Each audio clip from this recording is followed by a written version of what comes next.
Oi, pessoal. Vamos falar um pouquinho sobre a adsorção? Existe uma diferença entre a dissorção e a absorção. A absorção, como a gente estudou lá em operações unitárias, é quando a gente tem um soluto no fluido e ele vai passar de um fluido para outro. Então, ele vai emergir no meio desse fluido. É como se uma pessoa estivesse ingerindo algum alimento, ela vai trazer para dentro dela. A adsorção ela ocorre na superfície. É como se a gente tivesse levado esse alimento, no caso a torta, na cara. Ele vai ficar para fora do meio que vai aderir esse soluto. Para ocorrer a adsorção, a gente precisa ter um soluto, que é aquele nosso elemento de interesse para ser removido, que ele pode estar num fluido gasoso ou líquido e ele vai ser aderido à parede de uma superfície sólida. Esse sólido é o nosso adsorvente. A esse processo que a gente tem o nome de adsorção. O acúmulo do soluto na área do adsorvente é relativamente pequeno, então a gente precisa que esse adsorvente ele tenha uma área superficial muito grande, então ele precisa ter poros. Essa é uma das características do nosso material adsorvente. A outra é que ele tenha afinidade com o soluto. O adsorvente, ele não pode simplesmente adsorver tudo que ele vê pela frente. Ele precisa ser seletivo ao material que a gente vai adsorver dependendo do nosso processo. E essa seletividade, ela pode ser feita pelo tamanho, devido à diferença de poros, ou a interação que ele tem com esse soluto. A adsorção, ela pode ser usada numa ampla faixa de elementos industriais na faixa de aplicação industrial, como tratamento de efluentes, reações catalíticas, reações heterogêneas, na separação de mistura ou na refrigeração por adsorção. Como que funciona? Tanto na parte de adsorção que não tem reação química, quando a gente quer apenas reter um soluto, ou na reação química, o início é bastante parecido.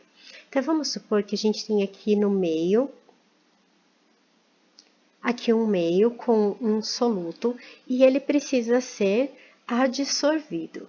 Vai ocorrer essa transferência do fluido para o material adsorvente por diferença de concentração, por difusão.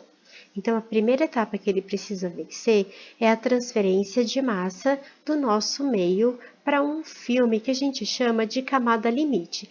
Essa camada limite é devido à velocidade que a gente tem no meio. Quanto menor a velocidade, maior vai ser essa camada limite.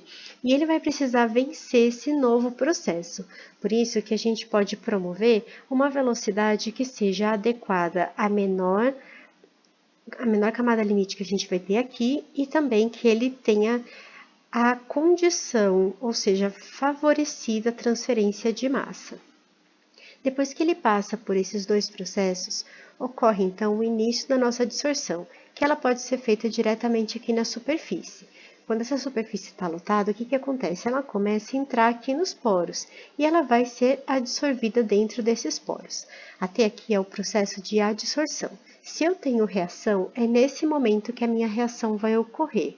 Ela vai fazer a transformação do reagente em produto. Se nesse caso o nosso material absorvente for um catalisador, esse produto vai ser formado e vai sair desse nosso catalisador novamente por diferença de concentração. Então, se nós temos apenas a adsorção, é a etapa de transferência de massa até ele ficar aderido à superfície, se a gente tem uma reação, a gente tem a volta pelo mesmo caminho. A adsorção, ela pode ser física ou química. A adsorção física, ela tem forças fracas, que seriam aquelas forças de Van der Waals. A grande vantagem dela é que ela pode ocorrer em múltiplas camadas e também é fácil de remover o nosso material adsorvente o nosso material adsorvido do nosso adsorvente. Então, a gente tem recuperação tanto do soluto como do adsorvente. Mas existe a interação química também, que é a quimisorção, que ela vai ocorrer através de ligação química, que é uma energia mais forte, então é difícil da gente retirar esse material depois. ela ocorre apenas em monocamada, uma vez que ela precisa que ocorra essa reação química. Aqui está um exemplo em como ocorre a adsorção em monocamada em múltiplas camadas. Então, quando a gente tem apenas uma camada, que seria a interação física, ela vai ocorrer somente na superfície, e depois a gente vai ter a múltipla camada, que é a adsorção física. Pode também haver a condensação do material nesse poro. Então, a retenção do soluto ocorre de várias maneiras. Esqueci de falar aqui que essa diferença ocorre quando a gente tem um aumento da pressão do gás no sistema, que a gente consegue promover a condensação dele pelo aumento da pressão.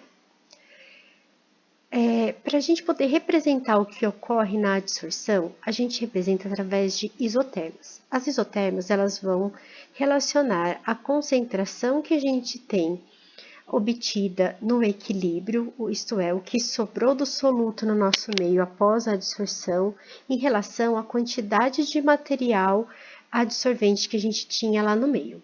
Isso em aula eu vou fazer um cálculo, vai ficar mais fácil para vocês entenderem. Nós temos aqui isotermas com diferentes representatividades, que são as isotermas extremamente favoráveis, aquelas favoráveis, lineares e não favoráveis. As isotermas não favoráveis, elas são aquelas que têm difícil interação entre o soluto e o material adsorvente. Não que não ocorra a adsorção, mas ela é mais fraca. A linear, como o próprio nome diz, é uma interação linear, que a gente não tem um máximo de adsorção, e já extremamente favorável, ela vai ocorrer num ponto máximo e com uma forte interação entre os dois. Existem algumas equações, alguns modelos matemáticos que tentam predizer o que vai acontecer na adsorção. Por exemplo, as isotermas que a gente chama de Langmuir, que elas representam uma representação matemática de uma isoterma. A representação da isoterma de Langmuir, ela pode ser feita através desse cálculo aqui. Então, a gente tem o cálculo da isoterma, considerando essa equação, onde esse aqui é a quantidade absorvida por grama de adsorvente, eu vou explicar isso depois numa conta. Essa daqui é a concentração de equilíbrio que a gente tem do nosso meio, e aqui são constantes. Esse KL é a constante de Langmuir, que representa a capacidade de adsorção teórica, e esse QM, ele é relacionada a concentração de saturação na monocamada. Isso já diz pra gente que a isoterma de Langmuir ela vai representar um sistema em monocamada. Então, se a gente fizer o nosso experimento, aplicar a isoterma de Langmuir e ela for aqui melhor representar, é porque a gente teve uma interação em monocamada, uma interação química. Para ficar mais fácil a gente fazer essa representação, a gente pode utilizar a equação linearizada, e a gente consegue obter esses valores através do gráfico, ou a gente faz um ajuste no Excel, utilizando o solver, para determinar essas constantes também. Para fazer a linearização, a gente vai utilizar 1 sobre Q sendo o nosso eixo Y, e o 1 sobre CE como sendo o nosso eixo X.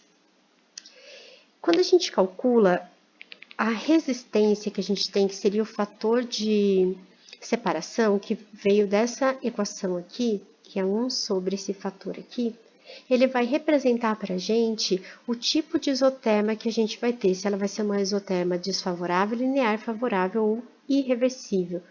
Então, a gente pode calcular todos esses fatores e fazer a comparação com esse parâmetro. Isso é uma coisa que vocês vão fazer. Existe também uma outra representatividade, que é a isoterma de Friedrich, que não é bem assim que fala, mas eu não sei falar alemão para falar direitinho para vocês. Ela é feita através dessa equação, que é a representação que a gente tem, e a gente determina dois parâmetros. O KF, que é a constante de Friedrich, que é a constante do nosso modelo, que ela vai indicar a adsorção em múltiplas camadas. Então, a gente tem aqui uma adsorção física, e esse N, que é um parâmetro empírico do nosso modelo, que vai dizer para a gente se ela é uma isoterma favorável ou não. Então, se a gente tem esse N entre 1 e 10, a gente tem uma isoterma favorável. E a linearização dessa nossa isoterma é através dessa equação que a gente tem aqui, que foi somente aplicar o valor de Ln. Ela pode ser tanto em Ln como em log. E a gente tem a representação do eixo X e do eixo Y. Colocando isso numa tabela, a gente consegue fazer a representação do nosso modelo. Bom, no experimento que a gente faz lá no laboratório, a gente utiliza alguns materiais em algumas condições, que eu vou falar para vocês no próximo vídeo.